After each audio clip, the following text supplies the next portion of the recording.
Hello guys, looking to set up professional email for your domain using Zoho Mail?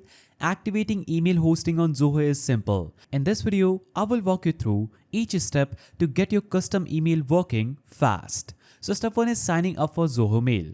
So go to Zoho Mail's website and click on the sign in or sign up button at the top right.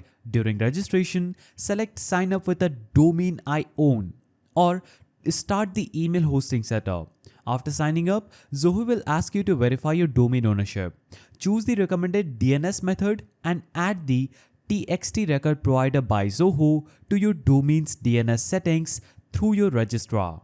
Now, once you've added the TXT record, return to Zoho and click verify. It may take a few minutes for the system to detect the record. When it's verified, you can move to the next step.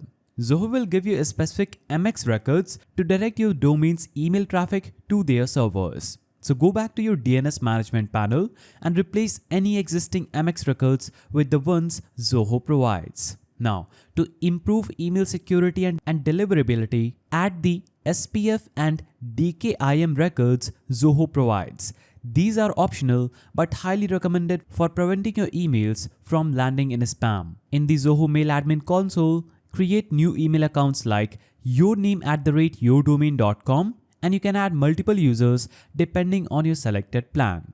Once your email hosting is fully activated, log into mail.zoho.com with your new email account and you can start sending and receiving emails immediately and even set it up on your phone or email app.